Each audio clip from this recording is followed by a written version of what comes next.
Welcome to the Lost Signals Reviews, the American Film Institute's Top 100, where we critique the supposed 100 greatest American movies of all time. Join us as we decide if they're worthy of the Mott's Top 100.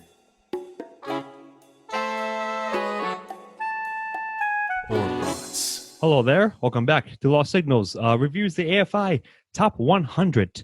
Tonight, we're doing number 49 on the Top 100 called Intolerance by infamous/famous director, well-known director, G.W. Griffin, who had done Birth of a Nation before this. So I am Scott Thurlow. I am here with Chris Morgan. Good evening. And Jonathan Ian Manzer. I have nothing but intolerance for this director. So that's a good segue, E. Before we get into the review, I think it's important to sort of highlight or go over some of the historical aspects and elements and biography of what happened to this film. So why don't you tell us a little bit about that?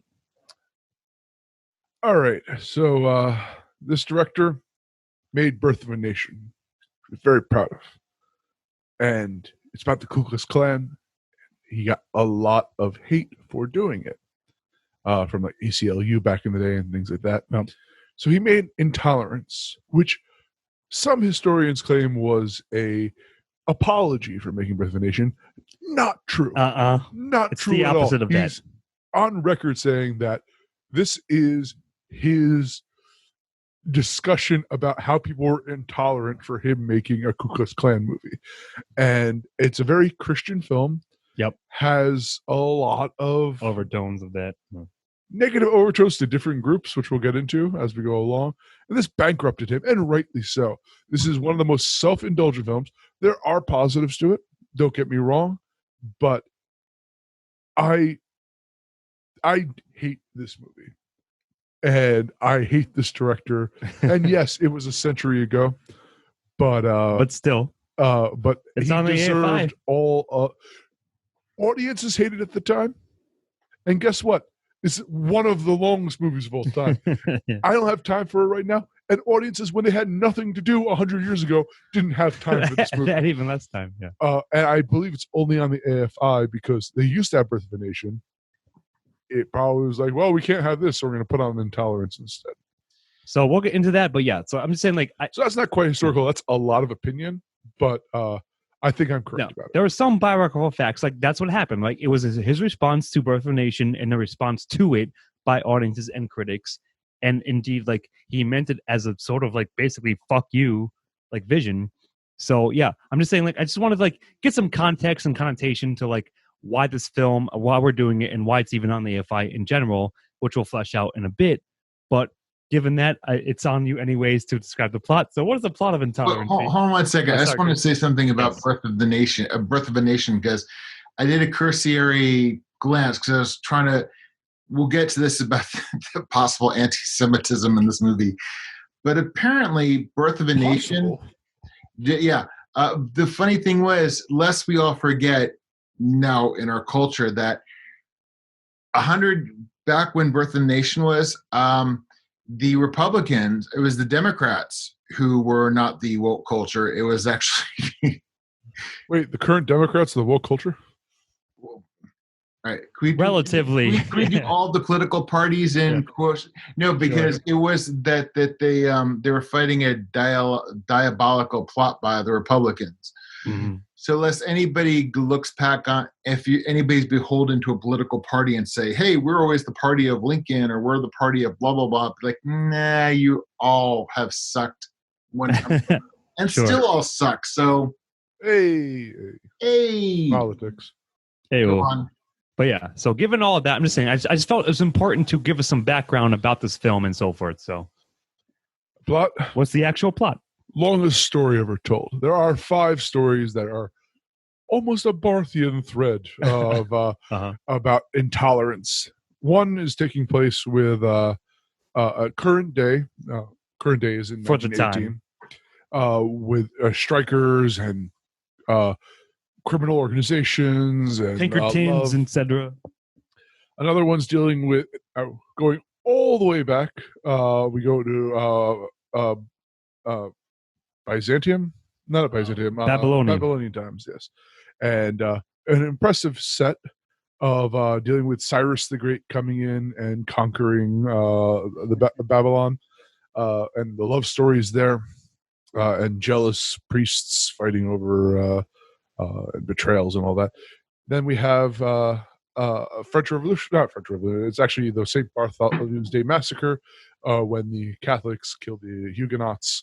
Which is a very story there, a very narrow like slice of history there. And as a well, choice. I again, we're talking about the probably less glamorous sections of this film. Sure. There's an obvious prejudice against Catholics here. Also, and the final one is the story of Jesus Christ, but more of the story of the Pharisees and their being annoying hypocrites. And then Jesus occasionally shows up to do a miracle. Yeah. No. White Jesus. I mean, this is the depiction of white Jesus. I mean, if you want to see white Jesus in a movie, this is white Jesus. Well, there's a lot of whiteness in this. Oh yeah, but the white Jesus is quintessential white Jesus. Sure. So it's what this movie, I believe, is really trying to say is that Jesus is cool with a lot of things, such as drinking, such as dancing. It's almost a Footloose a plot line here, and it's really the hypocrites and busybodies of history who are aged and upset ruining they're not in young power, people's ruining fun. the fun of young people, or the same types hating on him making Birth of a Nation. And I think this is terrible to Catholics, to Jewish people. He had to reshoot a scene of the crucifixion of Christ because the studio said there's too many Jews and not enough Romans. So he destroyed all the film and placed more Romans in the crowd there. Yeah, that yikes face is 100% accurate. It's an all around, and I'm not even going to give this it's 100 years ago. No. Thank you. I'm so fucking sick of that goddamn excuse. Yeah. This is it's a whole bunch of mess. No, good call. I'm giving this an actual a 1. I'm probably following suit. So I was waiting, like I was telling you guys pre-cast when we were hanging out, that I have more to say about the plot. And yeah, it's ambitious. It's a 20-minute long film. Yeah, sure. From the silent era. He tries to juggle 4 plots, and this is going to flow into themes, but I felt as if he couldn't figure out how to juggle those 4 plots. For example, so he just like you said, there was a modern time, like 1916 times of people like working in factories, blah blah blah. Like working class people struggles there. Then you got the 14th century France stuff, which like comes and goes. Like it's the least followed through plot line. Actually, the Jesus one is. Yeah, and so and Jesus is just there, like the Jesus plot lines, if you will. Jesus is just all he's right. just there. He's literally just all right. He's literally just in this film for like 5 moments. If I may, he's in here for specific reasons. One, they show him making the wine at the wedding, showing that he really doesn't have any problem with liquor, and thus prohibitionists are wrong with their thing. Then he shows don't cast the stone at the adulteress, meaning that sex isn't all that bad of a thing. And then he has him crucified by the Jews, which I think he's the hypocritical Jews, which I'm not saying it. He's saying it. Is clearly there.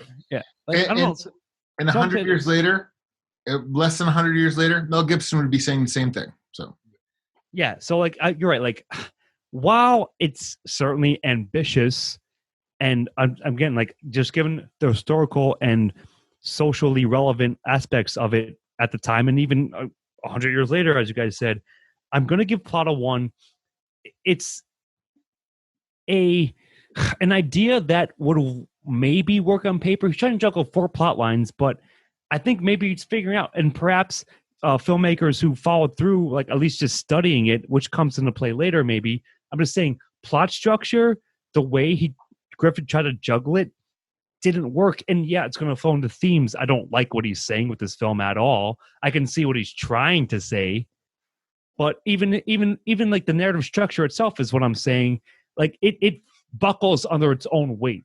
I think a lot of times. So I can see the ambition, but the ambition just was way beyond what he could actually execute on screen. So I'm just going to say, to Ian's point, I am not going to excuse, that's the way things were, as an excuse to give this shit a pass. Don't pay over. Any praise I put upon this film is from an objective artistic style, in the fact that it was ambitious to do 4 storylines over 4 time periods. Yeah, sure. That's all nice, Chris. Obviously, when we started watching the really edited cut, I wasn't sure where he was going with the suffragettes, and apparently the suffragettes were a bunch of spinsters who were angry at everybody. So, in other words, if you want modern day Pharisees, modern day Pharisees. So, so the feminists, but the film's a fucking mess. The film is an absolute mess.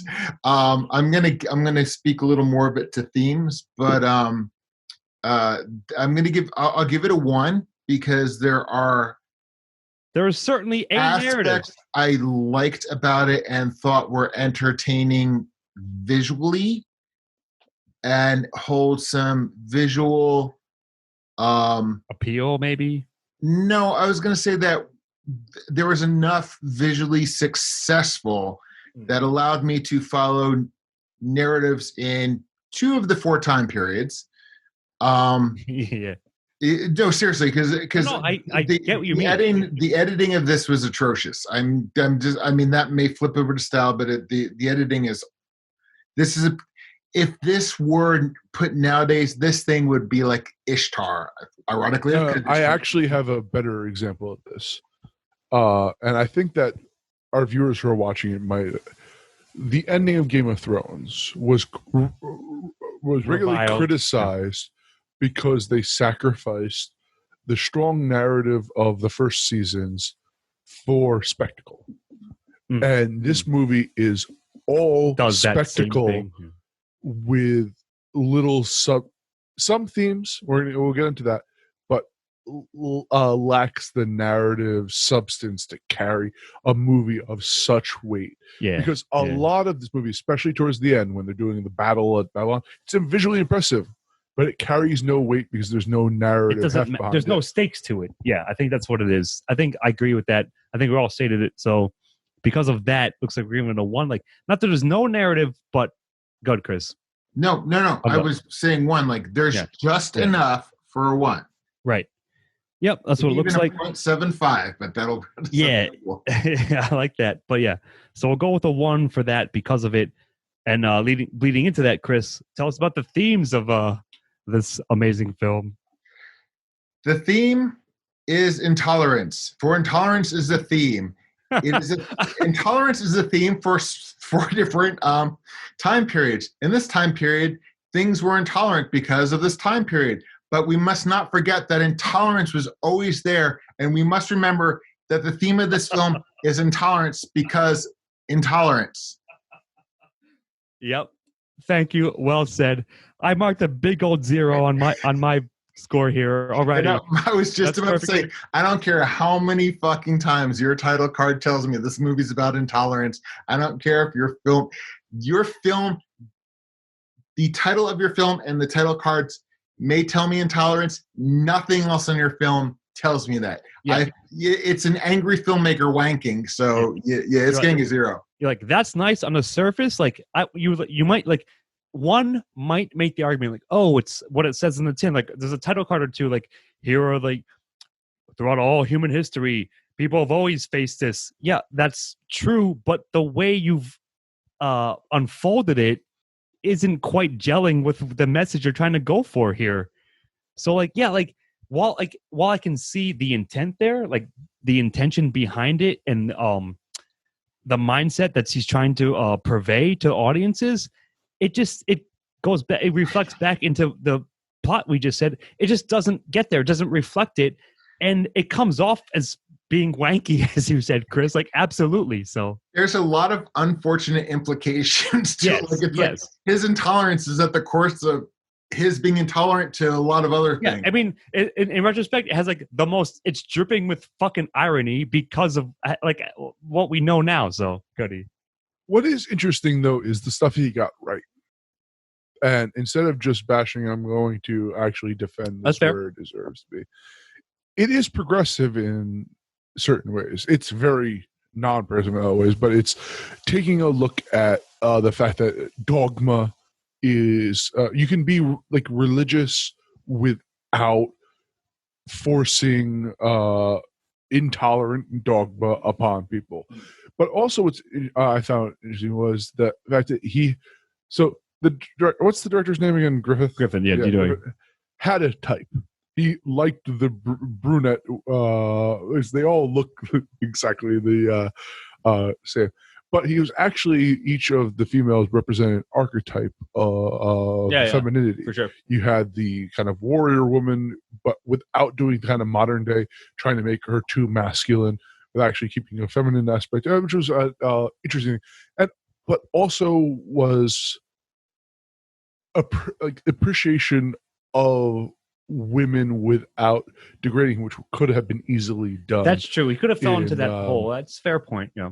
So while I think he painted in very broad strokes about intolerance, I think he dealt with certain things well. And it's an interesting, I actually would appreciate a feminist look at this work to see what they thought of the portrayal of the women throughout this.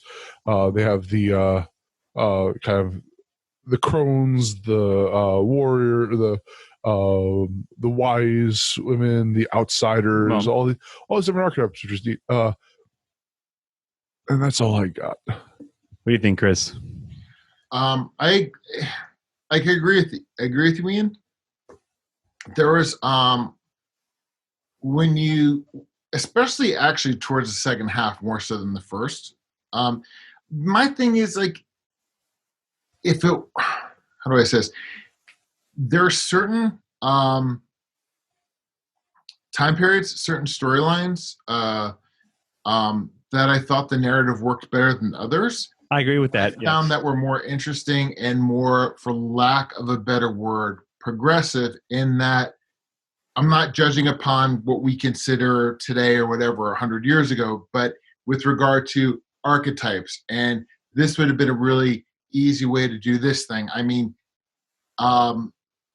there's like the segment with Mountain Girl. I mean, she was like one of the only actual characters that actually had a story. She had more characterization than most. Yes. Yeah, but the thing is, though, it's just like I can't. It's like I appreciate those parts, and I'm not just, as I said precast, I'm going to offer praise where it is due, and I will. But with regard to themes, this specific question, this specific question of themes, I think if he really wanted to, and this were a less angry film, if he really was not trying to say fuck you, but really focused on even one tour's timeline, or one, or even if it was two, if it was a more focused film and he had a clearer thesis behind what his characters and stories were doing, I think it would have been a stronger film. But again, I feel you. A lot of the storylines seemed very tangential. The editing was a mess. You'd flip flop, and you'd always have these title cards. It would always remind you that there's intolerance here, and it's just like, if you have to tell me you're not doing it right, and that is why I'm going to give it a 0. I'm not going to trash the film for trashing the film, but I'm going to say if you have to tell me, then you're not showing me and this is a film. I'm not, this is a film. You have to convey it in more, and I understand it's a silent film. I was going to say that, yeah. Granted, even that being the case, right, Chris, you're saying, yeah. Yeah, but even, like, if you, against the Buster Keaton film we just did not too long ago. The General. Yeah. The General. That visually said so fucking much. There was, you didn't even need the title cards. It was this film. You didn't even like the general. I appreciated the general a lot. I just didn't. More than this, at least. Yeah, no, but the general, Sure. I could say, was not my cup of tea, but I appreciated it, and I still appreciate it. I do. I'm glad, I do really appreciate the general. I am really now, excited to go back and see the Charlie Chaplin films you guys have talked about, and some more Buster Keaton films. But this thing makes me not want to see another D.W. Griffith film. I mean, at least that film gave... Well, you won't, because it's the one that bankrupted him. Well, no, but what I'm saying is, Sure. I appreciated the general. I may not have liked it as an entire work, Yeah. but that would be a great example of the sum of the parts is better than the whole for me. No, I feel you. So I want to make that distinction because, the message of this film was so muddled. It really did feel like a spite film. And you're absolutely correct with that. The anger behind it and the muddledness that comes from the anger ruins all possibility it, of a message. I agree with that, of course. I'll just add on that, because I think it falls into plot as well. Just to go back briefly, that I felt as if for example, the French plot almost could have been cut out completely. It was the least focused on, and that muddled the themes as well. Yeah, but he wouldn't have been able to focus in on Brown Eyes as Brown Eyes. Yeah, okay. But that's call the flop effeminate. So yeah, exactly. Just talk shit about the Catholics. Yeah, it was so meandering, it was so all over the place. I'm given the intent, even going back retrospectively, knowing the historical elements and facts about it, it does not in any way absolve it from the sins that it does have on the surface. So looks like we're all giving it zeros for themes, and I think rightly so because of that. And if you don't mind, I shall move on to antagonists. So I don't know, boys, Intolerance, I know it's the fucking biggest joke ever because you just mentioned it just now, Chris, but I have an idea for an antagonist if you don't. Humans overcoming the circumstances of their times. That's a theme. Yeah, I kind of want to give it a 1 because it's so broad. It's almost like you can't not give it a 1, but it's so superficial as well. So good, Chris. The antagonist is anybody who criticized Birth of the Nation. All right, sure. I'm not saying you're wrong about that or disagree with it. Good. People who don't appreciate my hard work. Yeah. This is art. Can't you understand? I could get that. But you criticize Birth of the Nation, you're just like the Pharisees and the I know, that's it's outright saying that to you. But I mean, what is the actual antagonist in terms of the actual story and narrative, and even cut up into 4 different ones? But that's the problem with this film, as we discussed in themes. The antagonist was what was happening externally that made him make this film. Internally, there wasn't a... He wants to... Sorry, Chris. He wants to be some broad human message about whatever, but right? But because of that, I think it falls flat. I think everything that Terrence Malick gets accused of in modern day was done by Griffith beforehand. No, I think that's a legit viewpoint. So, no, I think it's completely valid, man. I think that's a good cap off for I was coming into it giving a 0 only because it only as we talked it out, it only reinforced my reasoning for doing that. Because on the surface, you could be like, yeah, of course there's an antagonist for each character, each this and that, right? But because of the lens in which it's supposed to be viewed on, I think it invalidates itself almost, I guess is the best way I can say it. Mm-hmm. I agree. If you were to focus one storyline and tell one story where you can have, and it doesn't even have, I don't even have to be superficial. I need, a black hat and a white hat. No. Give me something, but this really was black hats and white hats. That's the thing is there. Yeah, but they weren't. Right, because my favorite scene in this. Oh, sorry about that. My favorite scene is It's right in the beginning, in the where the Pharisees come in and choose to pray about how great they are, and the one character who's eating something has to stop, and you can just tell how much he wants to finish what he's eating, and the stupid look on his face the entire time. Yeah, I remember that scene. Yeah, they are. He's got like dentures or something. He's like, there's no complexity to any of the antagonists. I think that's what it is. Blanket hypocrites who have the shallowest motivations of jealousy, whether it's jealousy of age, whether it's jealousy of religion, No, you're right. whether it's wanting to keep their own power. It's like they're being hypocrites for the sake of being hypocrites in some way. Yeah. No, I think that's. I'm leaning towards that. Is that also? And it doesn't even wink at, like, it's not one of those mustache twirling villains which are winking at the camera like, oh, we know this is the villain. This is meant to be serious, but it's not handled seriously. Yeah, it comes off. It comes off wanky again. Like, Chris, like, I'm sorry, like, to steal that from you.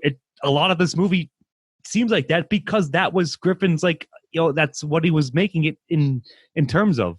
He was writing angry because in one time period it's the spinsters. I think because they, villains switch there. French Revolution, it's the Catholics. Yep. Before that, it's the Jews, and then it's the Persians, I guess, in the Babylonian times. No, it's the priests of Bel Amar or whatever. Oh yeah, the jealous priests of Bel Amar. Yeah, that's right. But even that, like, falls flat. No, this is an angry movie. This was him saying "fuck you," and it came off. Right? Hey, message received, job done. I understand that you were angry. Your film shows. All right, I'm going to compare it to another movie this time. Charlie Chaplin films were always very human because it was him being beaten down by life, but he was always the butt of the joke, and you want to see him succeed. Here, it's projection outwards to characters so far removed from it, that they lose their humanity to it. And I made the Charlie Chaplin connection because that was I forget when that the 20s that came out. So it's definitely the same era. Yeah, there is humanity there, which this is lacking any of that. There's humanity in its protagonists, but in its antagonists, there's none. So zero. I think that's a good cap off. I think that's a good way to phrase it, and I think that's why we're all giving it zeros. But yeah. All right. So with that, let's move on to protagonists. This will be an interesting one. That'll be Yui. Oh. Uh-huh. Well, oddly enough, this is an ensemble piece. Oddly enough, I might... How we sometimes handle supporting characters, I really love the Mountain Girl. I love her fierceness. I think she's the best drawn out character. How the king saw her rebelling against being married off on the market, so he gives her basically a royal decree that you don't have to marry anyone, you can choose your and she joins the army and is fighting, and she's just as good as any. Like, it's such a great character. Brown Eyes, I think, is less so, but you don't spend too much time. She has the least amount of paying attention to for the plot, like for the juggling of the four storylines. So. And the two modern lovers, I actually thought they had a fairly complex narrative of ups and downs, the strikes, them both falling into sort of a bad way, but through their love, they overcome it. But then there is a mustache twirling villain legitimately in that. And I actually think he's the best villain in there because in a sense that he's so unrepentant, but there is kind of a humor, like a traditional style humor to it. So I'm going to give it a 1. But just because of that, the camera, the director wanted to show these actresses that he was in love with on camera. So are we calling Mountain Girl a protagonist? Yeah. So like here's this, Chris. Because I said before, she's the only character that I felt like had a complete arc. I agree. Not a story. A character. She had the best and most robust arc, like, to me, clearly. I think we're obviously agreeing upon that. No, the modern couple had. But yeah, I was going to build on that. Yeah, I think what is it? The deer one, I think, is the 1916 woman who experiences hardships. Like I think that was those are the two most fleshed out storylines of the four. So that means, like, of course, they get more like to do, like, you get more of their character, given that their story, it has more nuance to them, has more subtlety, has more bylines through it. So yeah, like I think I might, like, I guess I'll say begrudgingly give it a 1, but because of the Mountain Girl, for sure, she had the best and, again, most well drawn out character arc within her storyline, within her set, historical period, followed by the Dear One from the 1916 strike and all that stuff. So they're almost like the best parallels to each other. Or again, as I feel like as if the Jesus/Pharisee story is almost like a fucking bookend or like a vignette to cut up other ones. It was only there for themes. Yeah. To show the hypocrisy. Story there. Yeah. The whole Jesus thing was just to show the hypocrisy of the modern day spinsters. Yeah. Yeah. So you're right. It's just a filter for that. So it doesn't really count as a story. There's no girl characters there. But I think again, like Mountain Girl is well drawn off enough, and then followed shortly by the Dear One, who I think again had a pretty solid arc. And because clearly he devoted more time and energy and effort to fleshing out those stories, that it's just enough. It's like a 0.5. The other two don't even count, but these ones are just enough for me for a 1. So, but to Ian, to the point I was making, like with regard to, because obviously the couple, but like in terms of a single character having the most agency, it'd be Mountain Girl. What I'm saying is, I understand. I'm not taking away from the modern couple, but theirs was more of a complicated. Yeah, no, you're right, 100%. But as a single character that had a through line with the most agency, it was Mountain Girl.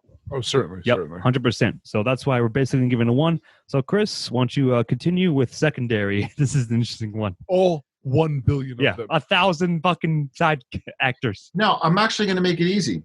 If Mountain Girl had the most agency, then the storyline that had the most agency was the Dear One and the Boy. So therefore, if Mountain Girl is the protagonist, then Dear One and Boy are the supporting characters, and because of that, I have to give it a 1. That's interesting. What do you make of that, E? Well, it depends on which of the movies we're talking about in this one movie. Because they're almost completely separate films. Yes. They very well could be, yeah. Yes. There's 4 different films here. I'm going to give this a 1 for ambition. Interesting. He stuffs more people into this film than I think any other film has ever done. And before or since. He paid all his extras very well too.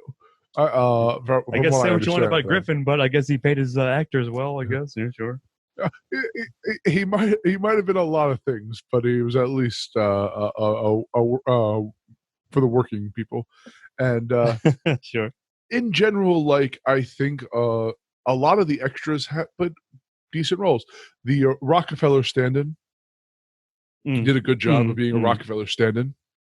The not Nebuchadnezzar, but whatever Babylonian prince he was, Balthazar, yeah, did a good job of being Balthazar stand. I mean, like all these, there's so many of them, and he does do a good job of capturing moments that these extras have.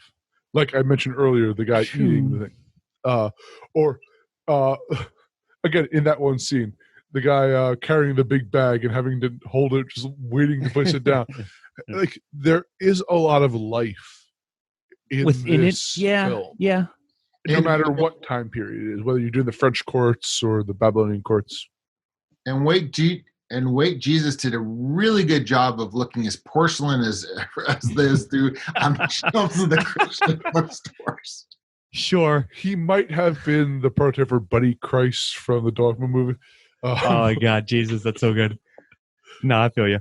But I mean, I think in all seriousness, like I think it's enough for one. Yes, of course, the cast is huge. It's hugely epic, like well before even Ben-Hur or anything like that. But I think the boy point, like, is I think ties into it, like, is a nice way of viewing it, because I think that is relevant. And given that we just said previously about protagonists, I will give the collective cast, whether extras in the background or actual, like, more elevated characters, a collective 1. Oh, 1/1 billionth for every single one of the 1 billion characters. Yeah, exactly. This is the sum of the parts. Yeah, adds up to the one. This is like everyone in this fucking film. But yeah, I think he would have employed entire Hollywood at that time in this film. Yeah, anyone who was like on the street needed a part. He's like, come on to my movie, you'll be fine. Yeah, so I think we're cutting up that way, and that means I will move on to fucking dialogue. I really don't know, man, my friends. I'm not sure, because it's silent film. Like we've done this previously. Don't get me wrong. Yes, you need like some of the actual title like things to move you along, but maybe it's tied into like the portrayals. Like certainly because of the nature of it, that means actors have to do like exaggerated facial expressions and gesticulations, I guess is the word I want, and all that. And the thing is, I noticed, I mentioned to you guys precast that some title screens have Griffith's like name or something like attached, like if you notice, like on the bottom. I don't know what that means. Like, does that mean he wrote those ones? That means he owned those cards or whatever. It's just something like randomly humorous that I thought, but I don't know how to cut it up, because I can certainly give credit to the actors who are portraying silently the emotions and the actions that needed to be, but there is no actual dialogue. It's a silent film, right? So some title cards actually thought had some good quotes, had some like somewhat. But he plagiarized more than Joe Biden. Is that true? He stole Oscar Wilde quotes, like all sorts of, and didn't like attribute. I didn't see one attribution the entire time. He did occasionally when it was, usually if it was a Bible verse. Oh, that's true. You're right about that. Because of the ulterior motives. But no, if there were some things he did there, if it wasn't from the Bible, and if it wasn't from traceable historical text, then it was just there. It was a Bidener. Yeah, I mean, like my gut wants me to lean towards a 0 just because of the nature of it, and just because of, in the light of everything we just discussed and maybe a little bit to come.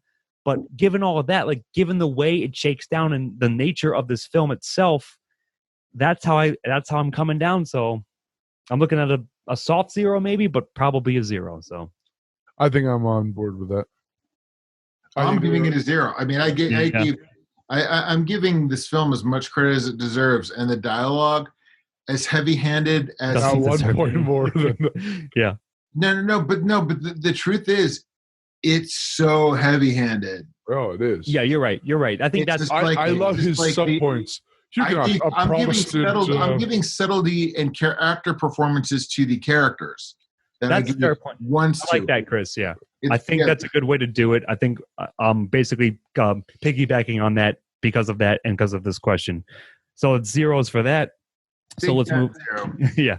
So this is a good one too. Let's move on to style, and that'll be UE. This is a very influential film, specifically in Europe, because I believe this might have been the first non-linear film. And even if it wasn't, it was the most influential, the most high-profile one for breaking from linear tradition and inspired films to come after it. It is an ambitious piece, perhaps too ambitious. He built those walls of Babylon, so much so that he couldn't actually afford to deconstruct them until they had rotted enough that he could afford to take them down. I have to give this credit for style. It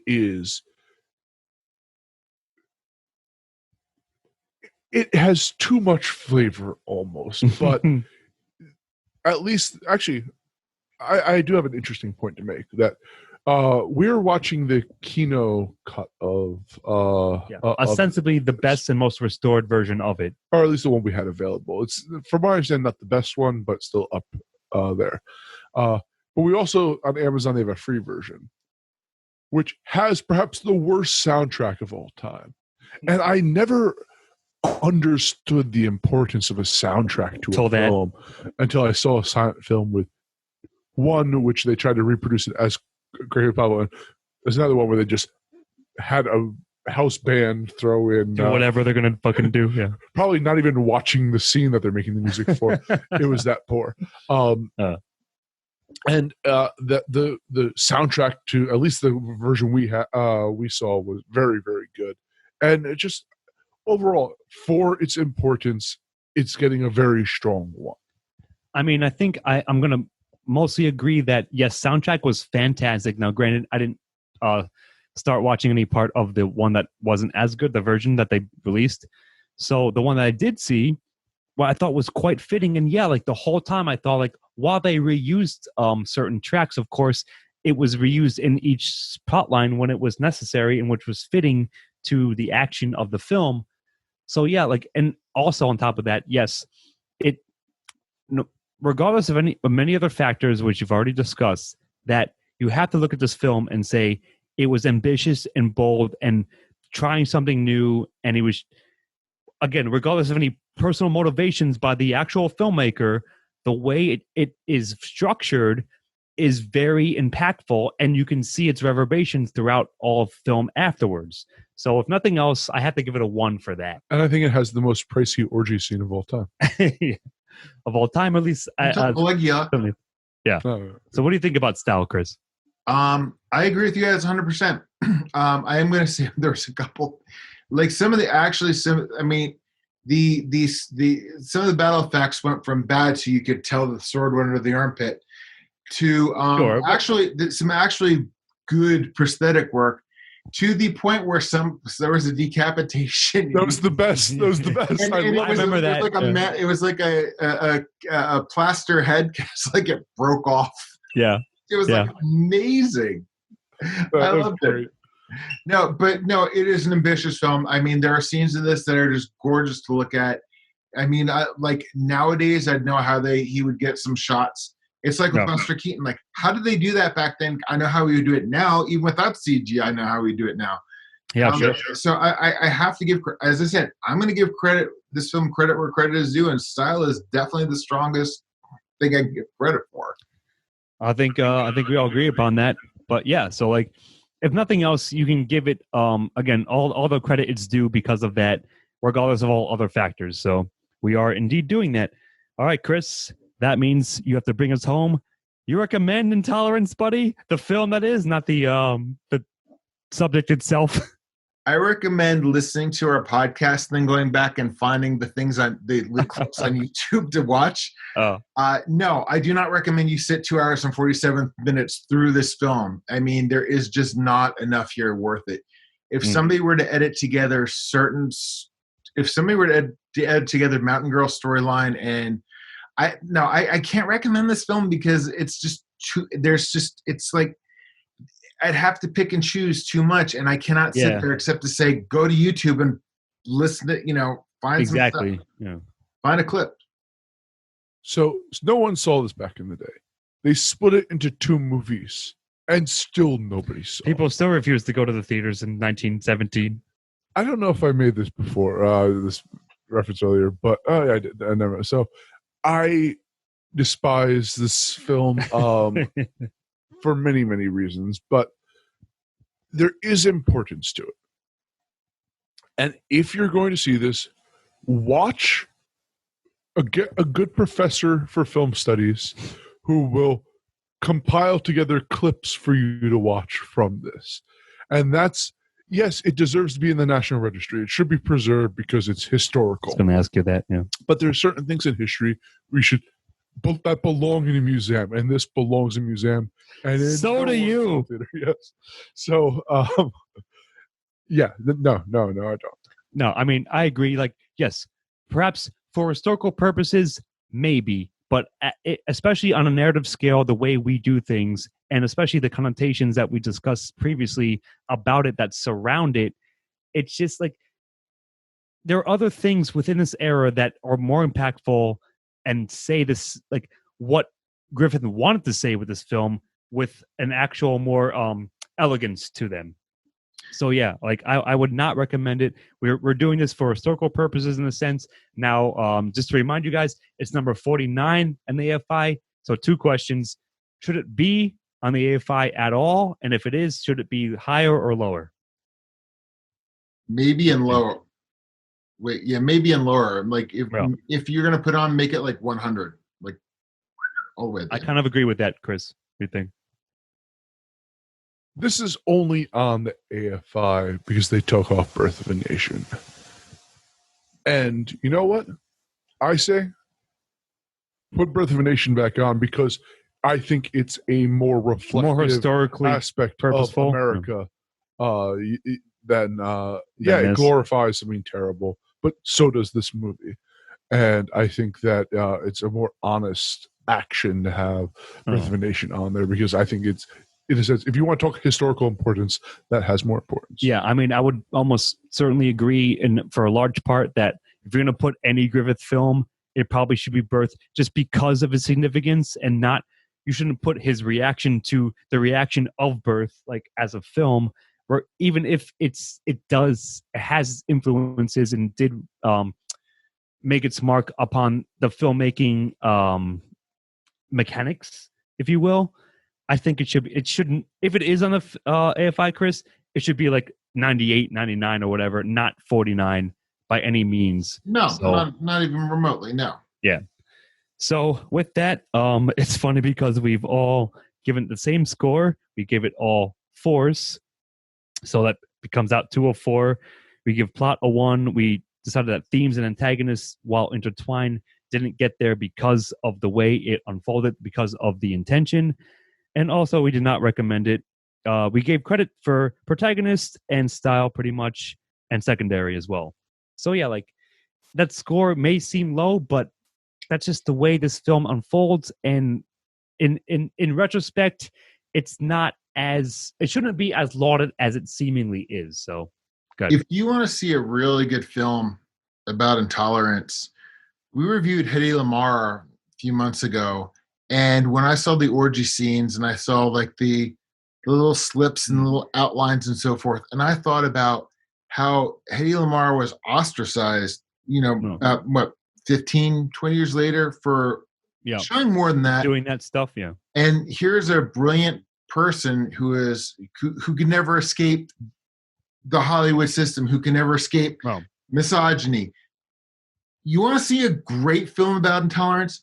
See her story, see her documentary. Bombshell. Yeah, good call. Yeah. Bombshell, because that, to be honest with you, I thought more about Hedy Lamarr watching this than I thought about it's really funny, Chris. I had any masturbatory habits Griffith had. I'm glad you said that. Like, I sort of had that thought like here and there. I'm like, this reminds me of Hedy, but Hedy's story is so much better and just more meaningful. Yeah.